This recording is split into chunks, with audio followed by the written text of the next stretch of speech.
Spanish, so I never went to an English school. I just speak English as my heart says how to do it. So please understand me if I commit a lot of grammatical mistakes.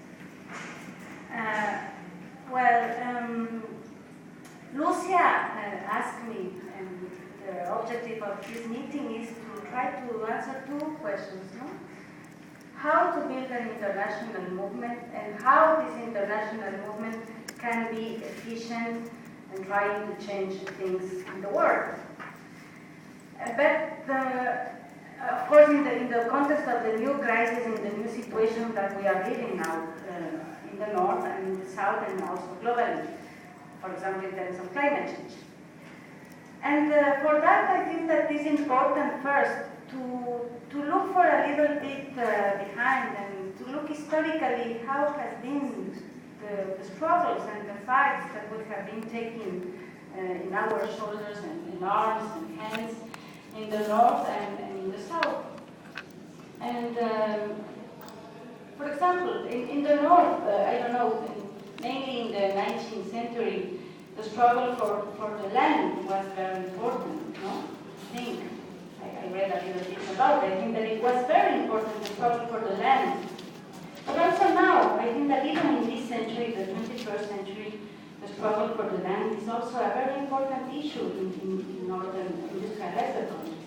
I think, for example, the fight against the Keystone XL pipeline is a question to land, to save the land and the territories. But also in the past, I think that in the north, the other struggles have been also important. Like, for example, the struggles for wages against the high pricing of prices, or water, working conditions, health, education. But also, I think that even now, those struggles are still valid and still the same. And I think that now, most of the, for example, students fighting in Barcelona against a law, European law, and to save the right to have a good education is also the same fight that has been taken since many decades ago. And in the south, these are just some examples of some. I was thinking about some struggles in the north, but I thought that in the past someone, but I think that now the same struggles in the now. And what about the south? I think that the struggles in the south have been a little bit different, or apparently different. Most of them, for example, to defend the collective rights of indigenous people, of peasants, for their lands, for their territories, for the management of their forests. Also very important in the 90s, for example, the struggles against anti-imperialism, against the free trade agreements, against the debt, against the structural adjustment plans. I think that those are very important struggles in the South, but they are still important until now. And always this has to do also about the loss of rights in the North and in the South. So, when we see these different struggles, North, South, many times, and I will speak from a Southern person, we saw okay, in the North there are some struggles, and in the South we have a different ones with our Southern perspective of the struggles. And sometimes we can find bridges, we can find links between the struggles in the North and in the South. Even, I think that even in many times, we have been together, one to each other, misunderstood, misinterpretation, or even misencounters. Is that the word? Misencounters.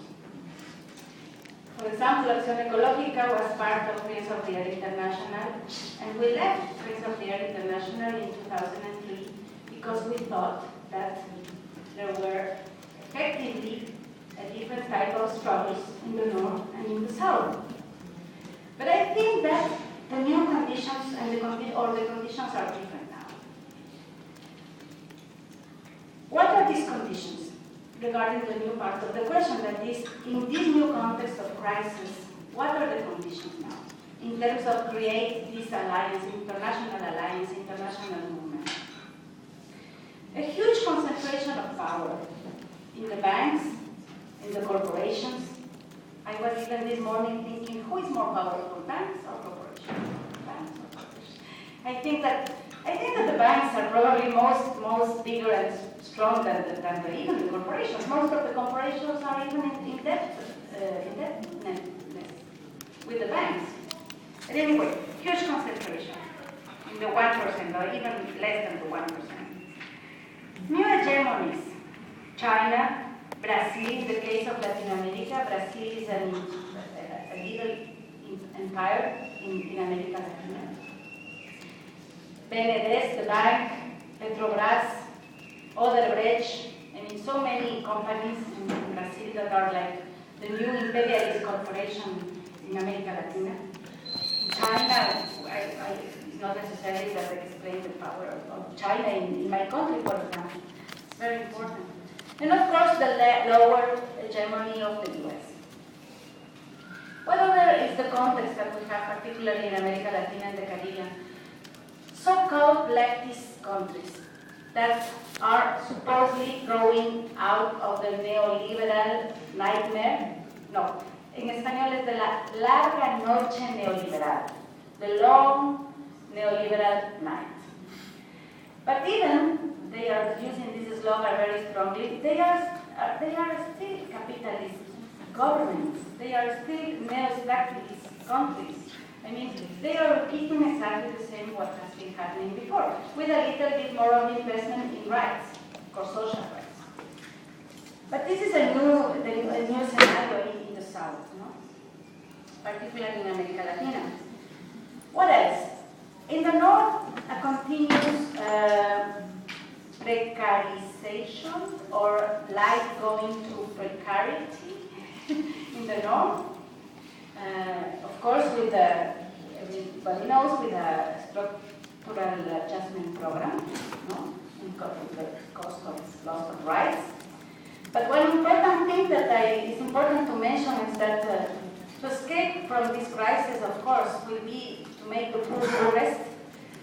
But it's not allowed that any escape of this crisis in the North should be with a burden to the Southern people. I mean, this is a very important point if we want to build an international movement between the people, the occupying people, of indignados, etc. If you want your rights back, should not be with the cost of the rights of the people in the South. So we have to sit and talk together. I think that also I wanted to mention the context. It's the same, more contamination, pollution, degradation, etc. This is the same, climate change, and loss of rights for lands and territories. No? But with this scenario, new movements and positions and ideas are appearing. I mentioned los indignados occupying in the north, los ocupantes, no sé cómo se les puede llamar en español, los ocupadores. Well, and there is a lot of strength accumulated in the social movements in the north and in the south. Even here in South Africa, I think that the strength is so huge in the social movements, but I don't know why there is a sort of unarticulation. So the same I think that is happening in the world. I mean, lot of huge movements, very strong, but probably like fighting separately or not articulated. So I think that we have in this context to find common issues, common basic points to start to build this international movement. One, first of all, I need to say that I don't believe that climate change is an issue that should be united us. I mean, I'm against all that. Even we have been for 10 years, thinking that climate change is the thing that are going to make people united. I think that, in fact, probably they are even dividing us. So climate change, no. Besides, forget about this.